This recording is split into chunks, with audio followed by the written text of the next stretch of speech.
Hello engineers, स्वागत है आप लोगों का इस नए वीडियो में। आज की वीडियो में बात करने वाले हैं एक बहुत ही बम्पर वैकेंसी निकल के आई है जो कि बिहार लोक सेवा आयोग की तरफ से। और ये वैकेंसी निकली हुई है विज्ञान प्रावैधिक एवं तकनीकी शिक्षा विभाग बिहार के अंतर्गत राजकीय महिला पॉलिटेक्निक संस्थान में विभागाध्यक्ष के कुल 218 रिक्त पदों पर नियुक्ति हेतु सुयोग्य भारतीय उम्मीदवारों के विविध प्रपत्र में ऑनलाइन आवेदन आमंत्रित किए जाते हैं। ऑनलाइन आवेदन पत्र भरने हेतु विस्तृत दिशा निर्देश और कैटेगरी वाइज जो कि आपका वैकेंसी के साथ यहाँ पे हम लोग डिस्कस करने वाले हैं। देखिए यहाँ पे सबसे पहले विज्ञापन संख्या 91/2025 ये बीपीएससी की तरफ से निकला हुआ है। विषय विभाग का नाम यांत्रिक अभियंत्रण। इसमें देखिए कोटिवार रिक्ति की संख्या 11 है और महिलाओं के लिए इसमें 4 पोस्ट दिया गया है।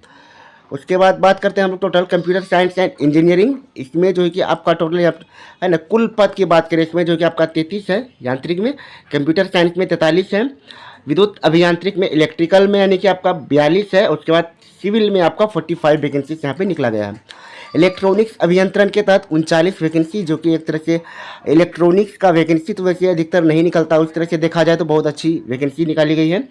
उसके बाद वस्त्र अभियंत्रण टेक्सटाइल इंजीनियरिंग में 3 वैकेंसी है। फायर टेक्नोलॉजी एंड सेफ्टी में आपका 2 वैकेंसी है। Automobile engineering 2 vacancy, printing technology 1, mining engineering, fashion and clothing technology, रसायन अभियंत्रण, मतलब यहाँ पे जितने सारे सभी में लगभग एक पोस्ट निकाला गया है। चलिए अब इसके बारे में डिस्कस कर लेते हैं हम लोग, क्या क्या जो इसमें इम्पोर्टेंट बातें रहेंगे। यहाँ पे कृषि अभियंत्रण में और उसके बाद लाइब्रेरी एंड इंफॉर्मेशन साइंस में एक वैकेंसी निकाला गया है। अधियाची द्वारा प्राप्त अधियाचना में संशोधन होने पर प्रकाशित रिक्तियों की संख्या घट बढ़ सकती है, तो आपका वैकेंसी इंक्रीज या डिक्रीज दोनों हो सकता है। वेतनमान का बात करें जो कि ऊंचा वेतनमान आप यहाँ पे देख पा रहे हैं, जो कि इसमें आपको यहाँ पे दिखाया जा रहा है। लेवल 13A प्रवेश वेतन आपका 1,31,400 रुपये इसमें बताया जा रहा है। शैक्षणिक अर्हता एवं अनुभव, तो इतना बड़ा वेतन के लिए आपको जो कि आपके पास शैक्षणिक योग्यता तो होनी ही चाहिए। विषय विभाग का नाम यदि बात करें अर्हता, यांत्रिक अभियंत्रण शाखा में PhD तथा यांत्रिक अभियंत्रण शाखा में स्नातक अथवा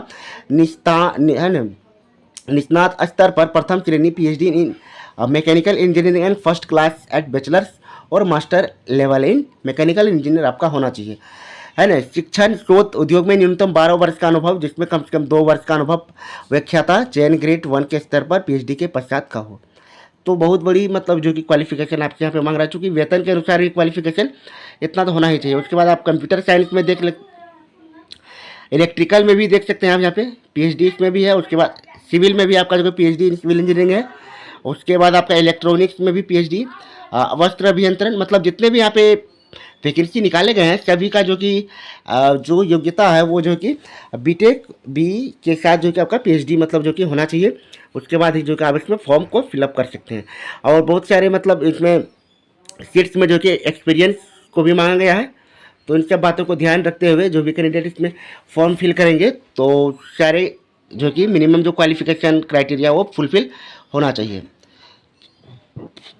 अब बात कर लेते हैं शैक्षणिक अर्हता में किसी भी तरह की भिन्नता की स्थिति में अंग्रेजी में वर्णित अर्हता ही मान्य होगी।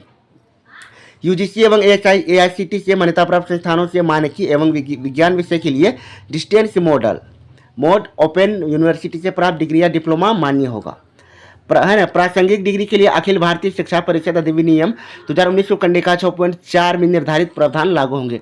तो ये आपके सर्टिफिकेट जो आपके पास डिग्री है उनसे रिलेटेड है कि कौन कौन से डिग्री मान्य होंगे कौन अमान्य होंगे, ये डिटेल्स आपको एक बार पढ़ लेना है। उसके बाद ही जो कि आपको अप्लाई करना है। कुल वेटेज का बात करें है ना, अकादमिक पृष्ठभूमि एकेडमिक बैकग्राउंड का बात यहाँ पे कर लेते हैं। यहाँ पे जो कि आपको दिया गया है टोटल इंटरव्यू वेटेज 20 आपका रहने वाला है। मैक्सिमम 10% मार्क्स ऑब्टेन्ड इन ME MTech, जो कि रिलेवेंट ब्रांच सब्जेक्ट होना चाहिए आपका। तो यहाँ सिलेबस से कहीं ना कहीं आपको जो कि डिस्कशन ये आपको दिखा रहा है। एकीकृत MTech निष्णात उत्तीर्ण डिग्रीधारी उम्मीदवारों के इंटीग्रेटेड कोर्स से प्राप्त MTech निष्णात डिग्री में प्राप्त अंक के प्रतिशत का 15% वेटेज अधिकतम 15 अंक दिया जाएगा। तो आपने जितना अधिक मतलब जो कि क्वालिफिकेशन अर्जित करके रखा आपको उतने ही मार्क्स जो कि अधिक मिलने वाले हैं। ये जो कि उन कैंडिडेट्स के लिए बहुत अच्छा अवसर है जो कि हायर एजुकेशन जो कि प्राप्त करके जो कि अभी तक किसी जॉब में नहीं गए हैं, उनके लिए है।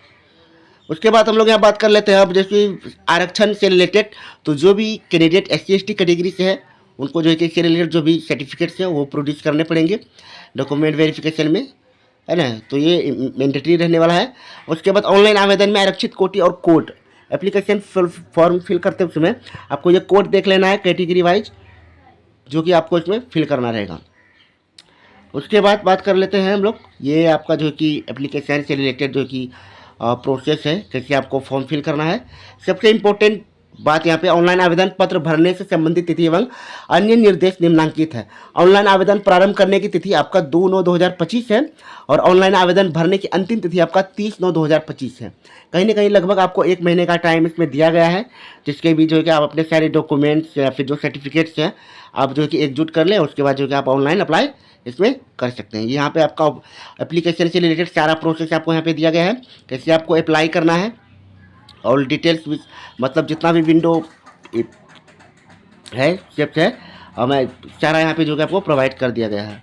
महत्वपूर्ण निर्देश में बात करें, अंतिम रूप से भरे गए ऑनलाइन आवेदन को सबमिट करने के बाद अभ्यर्थी उस समय पुनः माई अकाउंट टैब पर क्लिक करके पश्चात एक्शन के अंदर व्यू ऑप्शन पर क्लिक करके एप्लीकेशन प्रिंट का ऑप्शन दिखेगा, जहां से भरे हुए आवेदन की 2 प्रति निश्चित रूप से डाउनलोड कर प्रिंट करेंगे। मतलब आपको 2 हार्ड कॉपी जो कि निकालना है। अगर आप नहीं निकालते हैं तो फिर आपको दिक्कत हो सकता है आगे, है ना। तो ये सब फुल एडवर्टीजमेंट जो कि बीपीएससी की तरफ से जो कि इंजीनियर की बहुत अच्छी वैकेंसी जो कि निकल के आई है। तो जितने भी कैंडिडेट इस वैकेंसी से इंटरेस्टेड हैं जो फॉर्म फिल करेंगे, तो यदि आप इस वीडियो को देख रहे हैं तो प्लीज़ चैनल को ज्वाइन कर लीजिएगा, ताकि इससे रिलेटेड जो भी लेटेस्ट अपडेट आएंगे आपको इन्फॉर्म कर दिया जाएगा। जय हिंद।